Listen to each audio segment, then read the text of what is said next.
স্বাগতম সবাইকে। এই মুহূর্তে উপবৃত্তির তথ্য এন্ট্রির কাজই করছিলাম। তো মনে হলো যে আপনাদের সাথে একটা ভিডিও শেয়ার করি এবং একটা অভিজ্ঞতা আপনাদের সাথে শেয়ার করি। আপনারা আমার সামনে দেখতে পাচ্ছেন এই যে ল্যাপটপ রয়েছে এবং আমার সামনে উপবৃত্তির বেশ কিছু ফরম হাতে রয়েছে। আসলে এই ফরমগুলো দেখানোর একটাই উদ্দেশ্য, সেটি হচ্ছে উপবৃত্তির সময় কিন্তু ৩ দফায় বাড়ানো হয়েছে। তারপরেও উপবৃত্তির ফরম কিন্তু এখনো এন্ট্রি বাকি আছে। আপনারা অবাক হবেন যে স্যার আপনারও এখনো এন্ট্রি বাকি আছে। তাহলে আমাদের কি অবস্থা হবে? বা আমাদের আ অবস্থা কেমন হবে? আসলে মূল বিষয়টা হলো এই যে ফরমগুলো দেখছেন এখানে বালকের ১৫ টি ফরম আছে এবং বালিকা শাখায় ১০ টি, সব মিলিয়ে প্রায় ২৫ টার মতো উপবৃত্তির ফরম আমার হাতে এই মুহূর্তে আছে। আসলে আমি প্রায় ৮০ ভাগ উপবৃত্তির তথ্য অনলাইনে এন্ট্রির কাজ গত সপ্তাহেই শেষ করেছিলাম। কিন্তু এখনো কিছু শিক্ষার্থীর ফরম আমার হাতে আছে। অনেকে অনেক দেরিতে ফরম জমা দিয়েছে। আবার অনেকেই আ ফরম জমা দিয়েছে, অ্যাকাউন্টটা হয়তো রিসেন্টলি ঠিক করেছে বা কেউ করছে এবং এগুলো পেন্ডিং আছে। আসলে এখানে যদি আমি ২০ টা ফরম আনুমানিকভাবে ধরি, প্রত্যেকটা ফরম কিন্তু আমি প্রায় ২ থেকে ৩ বার অনলাইনে এন্ট্রির চেষ্টা করেছিলাম। কিন্তু প্রত্যেকটা ফরমে কিছু সমস্যা রয়ে গেছে। আপনারা নিচে লেখা দেখতেই পাচ্ছেন, দেখেন। প্রায় ২ থেকে ৩ বার কিন্তু তথ্যগুলো এন্ট্রি করার উদ্যোগ নিয়েছিলাম। কিন্তু আসলে করতে পারিনি। কারণ কি? ওই যে নগদ অ্যাকাউন্টের সমস্যা। এখানে কি সমস্যাগুলোর কারণে এই ফরমগুলো রয়ে গেছে আমি একটু শেয়ার করছি। আপনাদেরও হয়তো এ ধরনের সমস্যা হতে পারে বা হয়তো এ ধরনের সমস্যার সম্মুখীন হয়েছেন। যদিও অনেকগুলো সমস্যা আমি সমাধান করেছি, বাট এগুলো অ্যাকাউন্ট সংক্রান্ত সমস্যার কারণেই মূলত এই ফরমগুলো এন্ট্রি হয়নি। তো কি সমস্যা আছে? এর মধ্যে ২ জন শিক্ষার্থী আছে যাদের জন্ম নিবন্ধন নম্বর উপবৃত্তির ওয়েবসাইটে এন্ট্রি দেওয়ার সাথে লেখা আসে, এই জন্ম নিবন্ধন ইতোমধ্যে ব্যবহৃত হয়েছে। অথচ আমি বারবার চেক করেছি উপবৃত্তির ওয়েবসাইটে বা আমি যেগুলো এন্ট্রি করেছি তার মধ্যেও ভালো করে চেক করেছি যে না, আসলে কিন্তু যে লেখাটা আসছে আমি ওই শিক্ষার্থীর তথ্য এখনো এন্ট্রি করি নাই। কিন্তু তারপরেও কিন্তু লেখাটা আসছে। এটা একটা সমস্যা। এটা সলভ করতে পারি নাই। আর অ্যাকাউন্টের ক্ষেত্রে যে সমস্যাগুলো আসে, অনেক সময় এমএফএস অ্যাকাউন্ট সাড়া দেয়নি।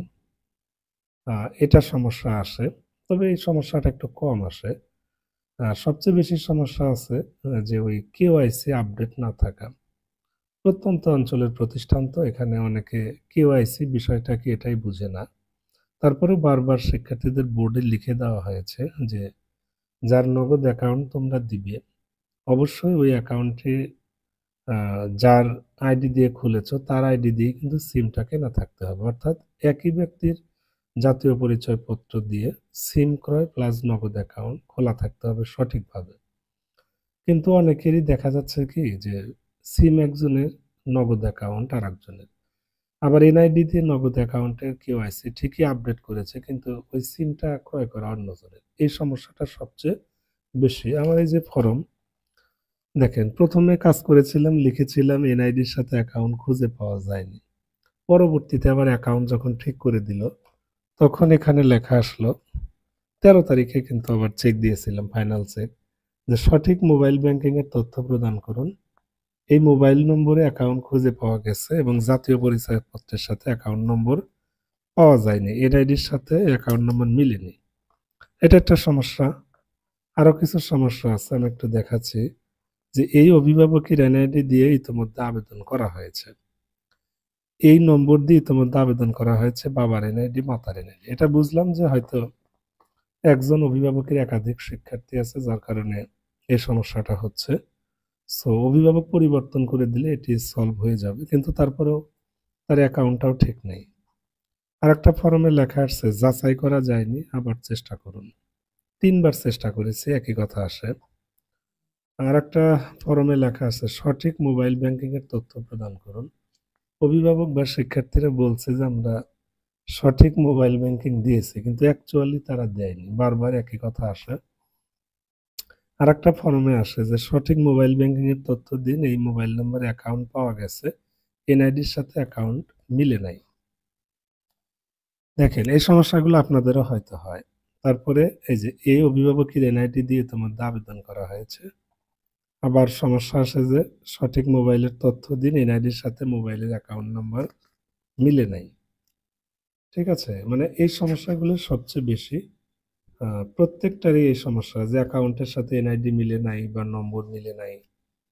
আবার এই যে একটা শিক্ষার্থীর সমস্যা যে লেখা আসছে এই জন্ম নিবন্ধন দিয়ে ইতিমধ্যে এই অর্থ বছরে আবেদন করা আছে। দেখেন এই যে একটা সমস্যা, এটা আমি সমাধান করতে পারছি না, কারণ আমি তো আবেদন করিনি আমার প্রতিষ্ঠানে। শিক্ষার্থীকেও বললাম যে তারা অন্য কোনো প্রতিষ্ঠানে আবেদন করেছে কিনা, কিন্তু তারাও বলে যে না, আমরা তো অন্য প্রতিষ্ঠানে করিনি।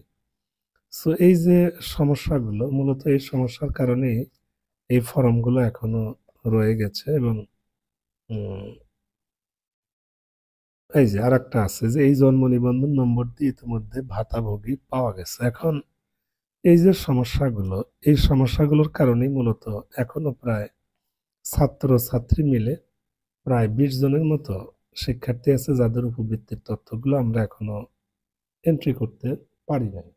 তবে আমরা যেগুলো সমাধান করতে পারবো বা করা সম্ভব, সেগুলো আমরা অবশ্যই সলভ করে দিব। আসলে প্রতিষ্ঠানে যতগুলো কাজ আছে তার মধ্যে ক্রিটিক্যালি কাজ হচ্ছে উপবৃত্তির।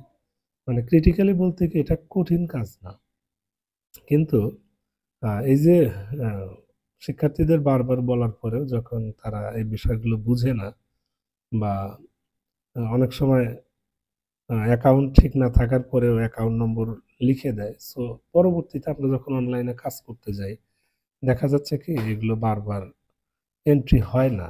ঠিক আছে, সো এই যে বিভিন্ন সমস্যাগুলো আছে, এই সমস্যাগুলোর কারণে এখনো প্রায় আমার ২০টির মতো ফর্ম বাকি আছে।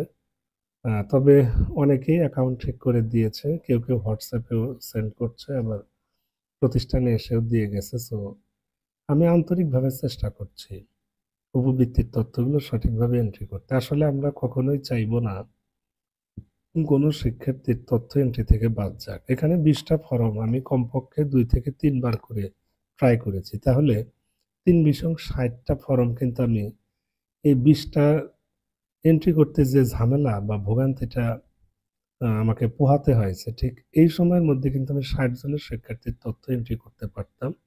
যদি অ্যাকাউন্ট সংক্রান্ত এই রেস্ট্রিকশন বা বিধিনিষেধ না থাকতো। ঠিক আছে? যদি বিকাশ, রকেট, উপায়, অন্যান্য হিসাবগুলো ব্যবহারের ক্ষেত্রে কোনো বিধিনিষেধ না থাকতো, তাহলে এগুলো অনেক আগেই এন্ট্রি হয়ে যেত। ঠিক আছে? সো নগদের ক্ষেত্রে একটু প্রবলেম আমাদের ফেস করতে হচ্ছে। তবে ভবিষ্যতে এই অ্যাকাউন্টের বিধিনিষেধটা যদি কর্তৃপক্ষ উঠিয়ে দেয়, তাহলে প্রত্যেকেরই সুবিধা হয়। ঠিক আছে? এবং আমরা সবসময় চাইবো যে আসলে সকল ধরনের অ্যাকাউন্ট ব্যবহারের একটা সুযোগ এর পরবর্তীতে যেন দেওয়া হয়। ঠিক আছে? তাহলে সবাই উপকৃত হবে। আর আপনাদেরকেও বলছি, আপনারা জানি যে এই কাজগুলো নিয়ে অত্যন্ত বিব্রতকর পরিস্থিতি পার করছেন। তারপরেও বলব, যেহেতু প্রতি বছরই কাজগুলো করেন, শিক্ষার্থীদের দিক ভেবে আমাদের আসলে এই যে ক্ষুদ্র কষ্ট, এটা আসলে আপনারা কেউ মনে করবেন না। একজন শিক্ষার্থী যদি উপবৃত্তির জন্য সিলেক্ট হয়, তাহলে সে কিন্তু প্রায় ৫টি বছর উপবৃত্তি পাবে। গ্রামের এমনও কিছু শিক্ষার্থী আছে যাদের আর্থিক অবস্থা একদমই করুণ। সো আমরা যেন কারো ফরম আমাদের অজ্ঞানতা বা হেয়ালি বশত ফেলে না রাখি।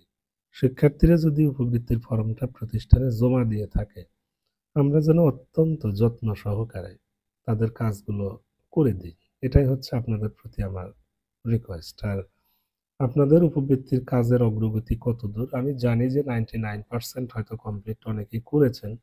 বাট যারা রিসেন্টলি ওটিপি পেয়েছেন বা হয়তো ২-১ দিন আগে ওটিপি পেয়েছেন, তারা কাজ চলমান রাখেন। যেহেতু ২২ তারিখ পর্যন্ত সময় বৃদ্ধি করা হয়েছে। সো এই তারিখের মধ্যে অনেকটাই আপনারা পারবেন, ঠিক আছে? তবে এরপরের সময় বাড়ানোর সম্ভাবনা কিন্তু অত্যন্ত কম।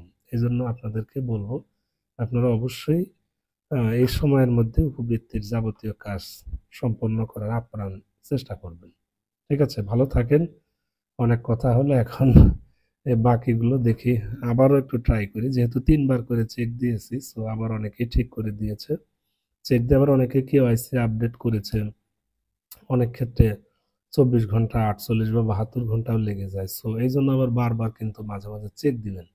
একসময় দেখবেন যে অ্যাকাউন্ট নাম্বার মিলে নাই, আবার অনেক সময় একটু অভিভাবক চেঞ্জ করে দিবেন, পিতা-মাতা। সেক্ষেত্রে দেখবেন অনেক সময় আবার কোনোটা মিলেও যায়। ঠিক আছে? তো ভালো থাকেন সবাই। আর উপবৃত্তি নিয়ে যেহেতু আমার ইউটিউব চ্যানেল নিয়মিত ভিডিও আপলোড করা হচ্ছে এবং ইতপূর্বেও হতো। সো অবশ্যই চ্যানেলের সাথে থাকবেন, এটাই হচ্ছে প্রত্যাশা। আর আপনাদের কাজ করতে কি, কি সমস্যার সম্মুখীন হচ্ছেন বা কাজের অগ্রগতি কতটুকু সেটাও শেয়ার করবেন। ঠিক আছে? আইসিটি কর্নার যেহেতু একটা শিক্ষামূলক প্ল্যাটফর্ম, এখানে প্রতিষ্ঠানের বিভিন্ন কাজের অগ্রগতি, শিক্ষামূলক তথ্যগুলো শেয়ার করার চেষ্টা করি। সো আপনারাও মাঝে, মাঝে কমেন্টস করবেন, হ্যাঁ? কি অবস্থায় আছেন, কতটুকু? এতে করে আমরা প্রত্যেকে কিন্তু জানতে পারবো যে কোন জেলার কোন প্রতিষ্ঠানের কাজের অগ্রগতি কতটুকু বা এখনো কি পরিমাণ বাকি আছে। ঠিক আছে? তো ভালো থাকেন সবাই। আজকের মতো ভিডিওটি এখানেই শেষ করছি। অনেক কথা বললাম, কিছু মনে করবেন না। আমরা পরবর্তীতে আবারও আ কিছু অভিজ্ঞতা বা গুরুত্বপূর্ণ বিষয় আপনাদের সাথে শেয়ার করব। ধন্যবাদ সবাইকে।